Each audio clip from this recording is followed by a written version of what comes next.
relation école-entreprise, c'est quelque chose de fondamental pour notre institution. Elle a d'ailleurs créé une cellule spécifique pour cela. Je ne sais pas si vous la connaissez, c'est la mission école-entreprise. Avec vraiment tout un pôle uniquement consacré à cette relation école-entreprise. Ça, c'est pour l'académie. Après, au niveau départemental, nous agissons aussi avec le MEDEF ou avec 100 000 entrepreneurs et d'autres associations comme l'ARDET ou même quelquefois des fédérations comme la Fédération de la distribution et du commerce, du commerce et de la distribution, pardon, la FCD, avec laquelle nous avons signé une convention, cette fois-ci au niveau académique. Et ces conventions nous permettent, pour vous parliez, monsieur, de réalité professionnelle. Justement, cette réalité professionnelle, nous en avons besoin. Nous avons besoin de mieux la cerner. Et pour vous donner un exemple, avec la FCD, l'objectif de notre convention, c'est de permettre à des professeurs d'être formés directement, par exemple, par des chefs de rayon, des directeurs d'agences, des directeurs de centres commerciaux. Et c'est aussi d'intervenir dans les classes. La relation école-entreprise, elle est fondamentale pour une deuxième raison. Je ne sais pas si vous savez quel est le pourcentage d'élèves qui passent un bac pro, quel pourcentage il représentait au bac cette année. Combien? 30%.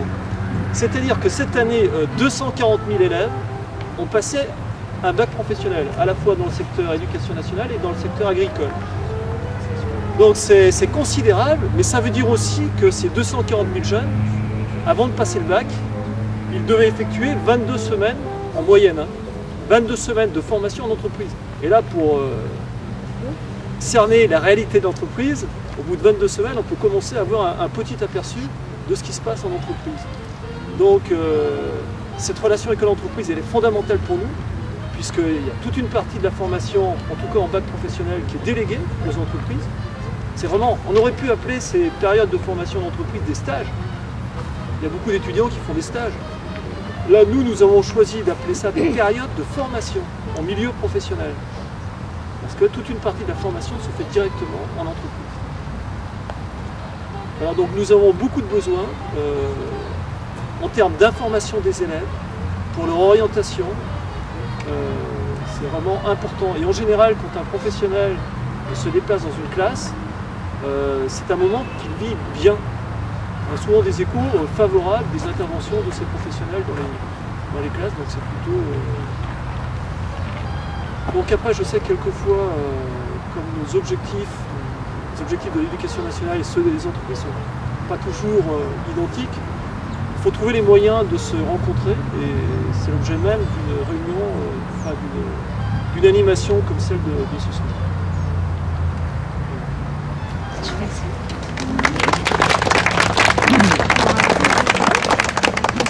Alors pour compléter les éléments donnés par Pierre Martin, pour ce qui concerne l'information et l'orientation, un domaine que je connais un peu mieux que vraiment l'école-entreprise, un petit élément d'apport, c'est que depuis la rentrée 2009, il existe le parcours de découverte des métiers et des formations et qui commence dès la classe de 5e.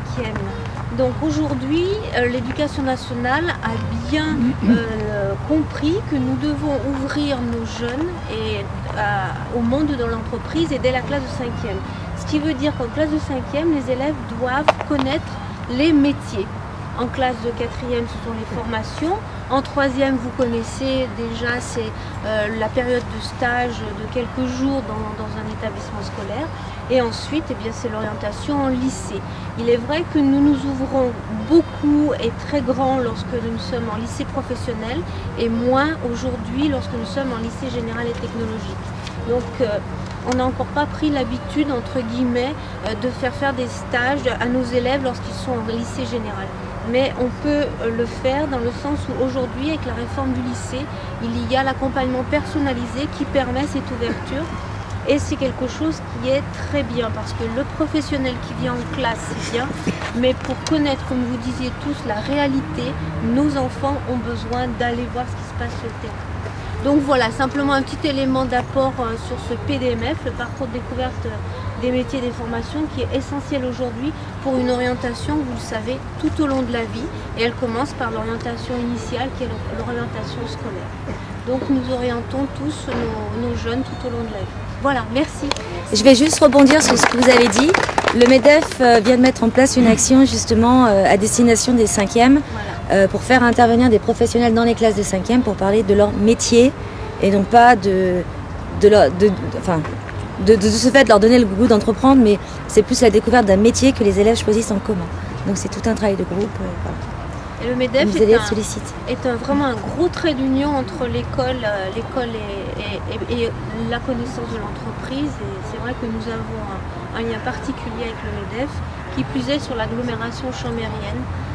C'est vrai que c'est pas toujours facile d'aller jusqu'à dans les vallées éloignées, mais il faut quand même savoir que sur le département de la Savoie, 64% des élèves savoyards sont scolarisés sur l'agglomération chambérienne et aixoise. Donc voilà, c'est quand même un gros bassin. Merci. Merci.